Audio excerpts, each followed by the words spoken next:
with blackfilm.com, and I'm here with Henry Selick, producer, director, and writer of Wendell Wild. Thank you so much for joining me.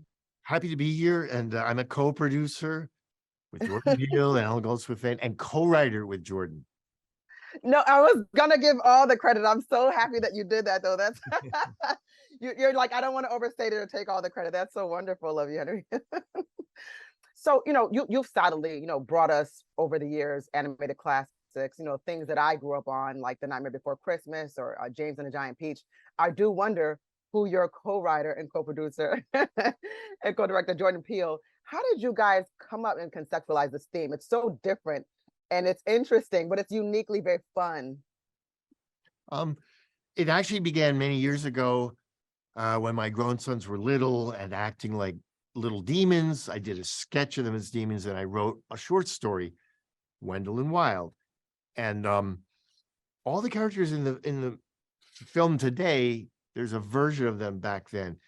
But it was years later, after watching the Key and Peele show for the 3 seasons that it was on, with Keegan-Michael Key and Jordan Peele being the most amazing sketch comedy artists, I think, in history, that I was inspired by them to try to get another film going. Reached out to both, and Jordan turned out to be an expert on stop motion animation. He loves it. He knew all the work I had done, and he said, I want to do more than a voice. And he talked about his new company and the types of films they wanted to make at Monkey Paw Productions. So he was hoping to be a producer and collaborator, and he became the most amazing collaborator. So that my sketch of a film was utterly grown and transformed with his input into what you see today. It was so good. And you've got this all-star cast, which includes Angela Bassett, James Hong, and Ving Rhames. What's it like directing actors who are used to being seen on camera, whereas they now have to emote with their voices, and maybe they're getting physical, but they're not being seen? Do you find that it's more challenging when you're working with those kinds of actors? With this particular group, it wasn't bad at all. Several of them had done a lot of voiceover. In the past, I had a few challenges where people show up and they think it's going to be an easy gig. They don't have to have makeup or hair done or costume. But no, it's not an easy gig because you don't have all the rest of that to help you. It's all got to be carried in your voice. So I had great experience with virtually every voice performance here. And sometimes, Ving Rhames in particular, it just took a while to tune in. It took our first session to find that character. But, he would he sort of was testing me. Do I know what I'm doing? And then when I passed his test, then he just opened up and his performance blossomed. And for you, I mean, looking at the progression of stop motion graphics throughout the years, I'm just curious, what you think about where even this world is going with it, because I'm looking at how everything looks so real, the snow, the crunching of the ice. And even I'm wondering, are any of those scenes ever actual live actors, or is this really truly all animation?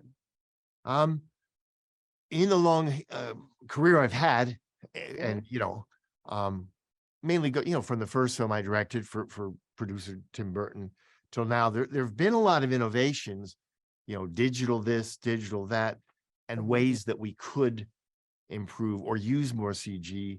I and the people I work with made a conscious effort on Wendell Wild to go backwards a little bit and make it feel handmade, so that that icy puddle that gets broken as a car runs over it and water, that's all animation done by hand.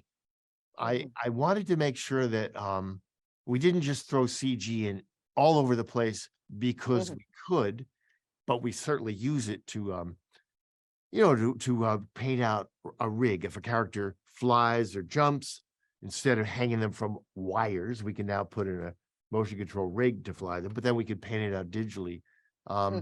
We have one CG used. We use CG for one sequence, but even there, we wanted to look like hand-drawn animation.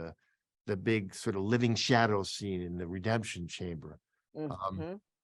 So the main lesson I've learned is let's not lose what's at the heart of stop motion as we go forward, because I think it's too easy to make it so slick it looks like CG, and then what's the point of doing it if it's not differentiated? Mm, mm. That's an excellent point.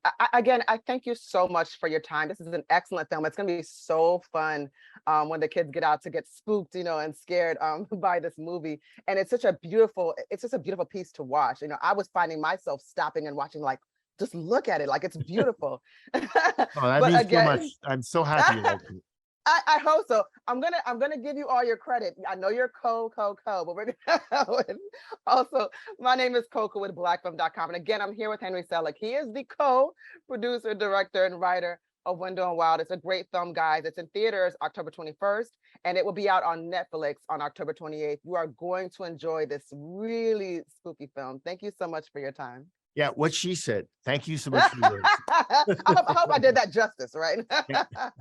If you want to see more content like this on blackfilm.com, make sure you like, subscribe, and ring that bell.